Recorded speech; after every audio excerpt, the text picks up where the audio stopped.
Hello and welcome on www.thepapare.com, Sri Lanka's #1 sports hub, and you're joining with Swishing the Nets, your weekly edition of basketball. We'll be meeting you weekly from today onwards, and we'll take you around the international basketball arena and the local scene, what's really happening in basketball. Abad Fawzan will be joining with us. He will take you around the international arena and NBA.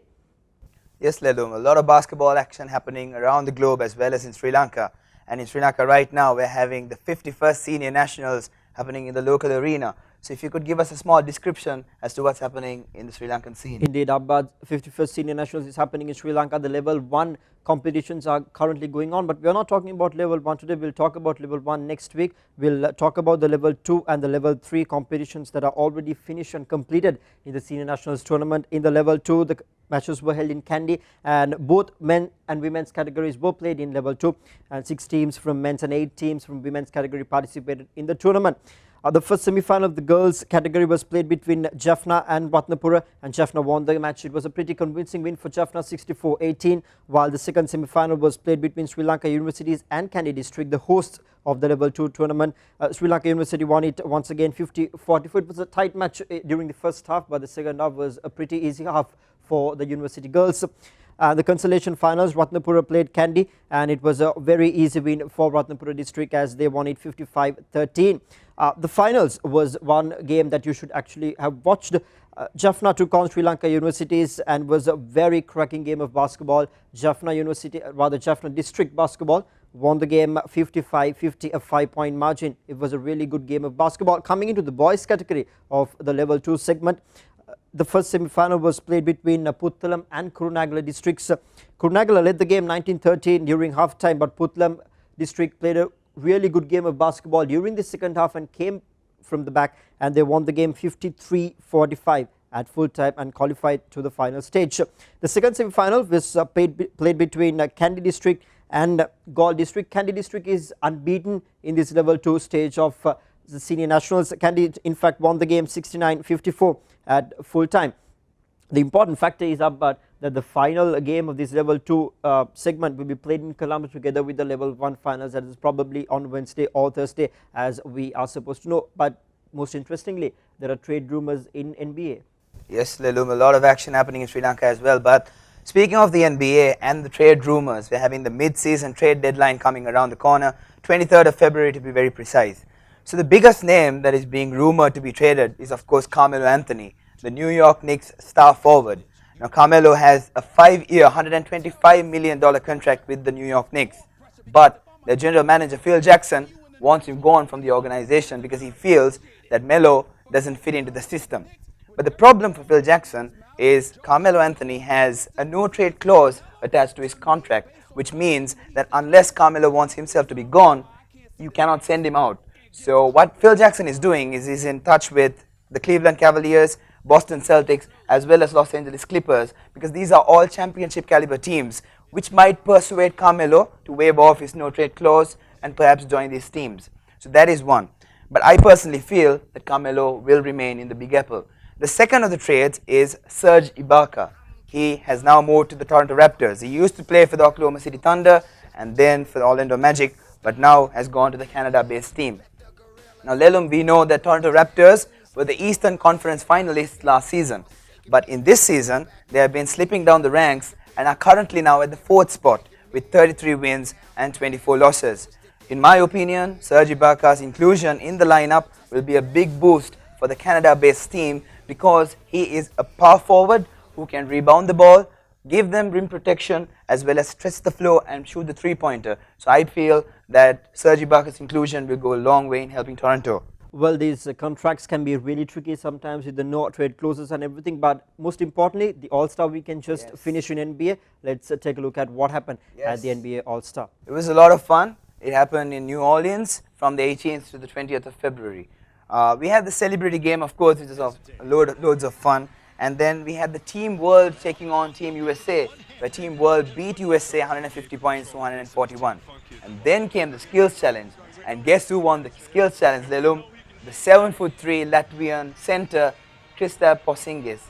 This is a 7'3" guy we're talking about, able to handle the ball with amazing skill. So it was a brilliant display of performance from Kristaps Porzingis. Then we had the three-point contest in which Eric Gordon beat Kyrie Irving going in overtime. And he was the three-point champion.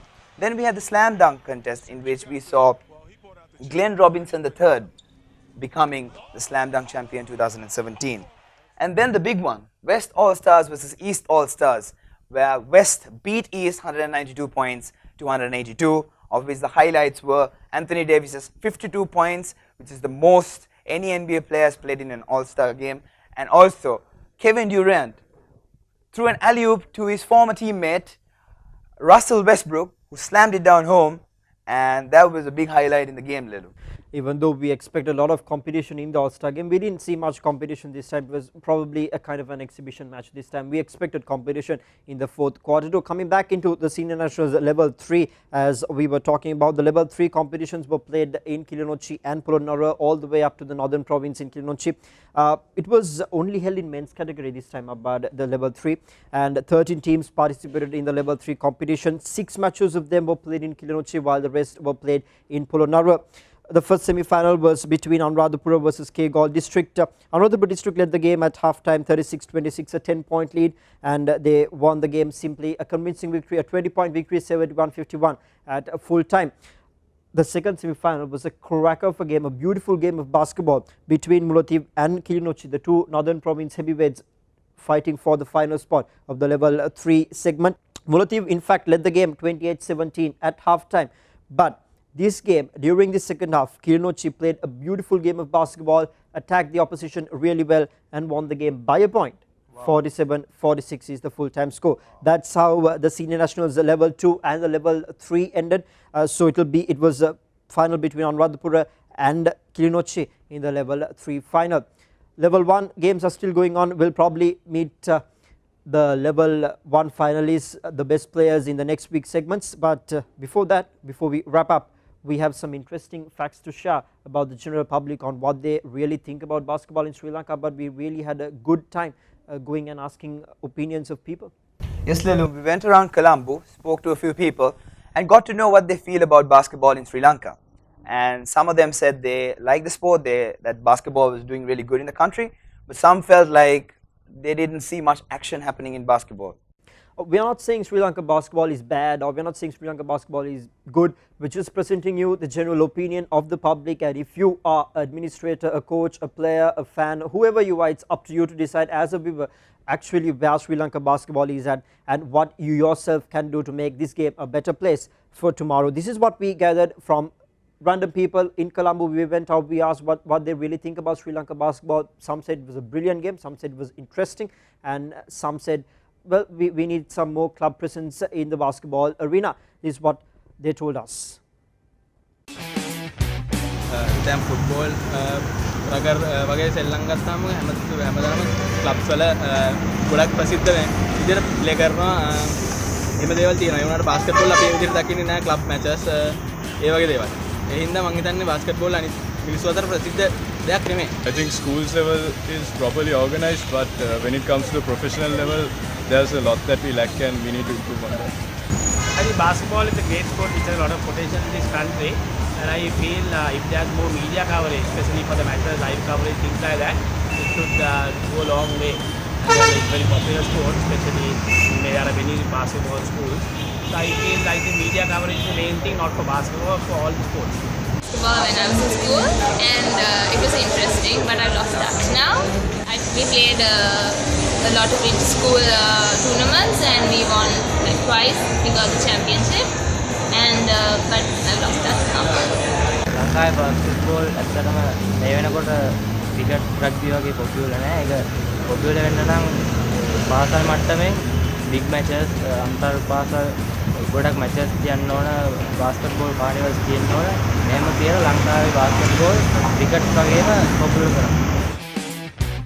That's what they really told about what they feel about Sri Lanka basketball. But the club factor is something that is really interesting. But there has been no club tournament in Sri Lanka for maybe around 2 years time. So maybe the administrators should take a look on it, and we invite you to as well comment your suggestions, criticisms in Sri Lanka basketball below, and whatever questions we can put onto the federation we'll put, and we'll get the answers back to you in the weekly segment, and also feature your comments and criticisms on the segment as well. So it's up to you to make this the voice of basketball for Sri Lanka, and tell us what you feel that should change and what should improve and what should keep going.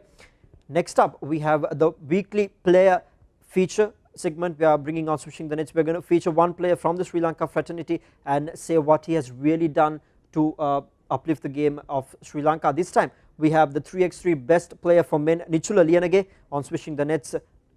Abad? Yes. Speaking of Nichula Liyanage, the 6-foot shooting guard who now plays for the Sri Lanka Army. He used to play for HSC Youth before. He started his schooling career at St. Peter's College and then went on to Gateway, and has won many championships with his high school team and has much success in the club arena as well.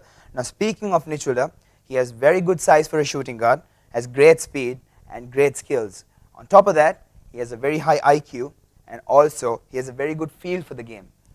He is one of those players who has the killer instinct. In basketball terms, we call it the Mamba mentality.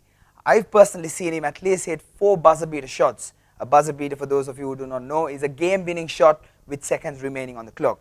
I personally believe Nichula Liyanage is a name that you have to remember in the basketball scene, because I feel he is a very good prospect for Sri Lanka basketball in the future, Lelu. Indeed, Abad, I've witnessed him playing in the finals of the International Basketball Championship a couple of years ago. He played for Gateway. He was an extraordinary player, a really good team player, and as Abad very clearly mentioned, you need to remember this name. He was ranked the best 3x3 player in Sri Lanka by FIBA for the year 2016, and next week on we'll have the female player Nirma Sasanti featuring on Swishing the Nets, and that will be a wrap for this week. Coming up next week will be probably the champions of the level 1 category of the senior nationals, and the best player interviews of the senior nationals tournament happening in Sri Lanka. Until next time, keep sharing the passion together with us.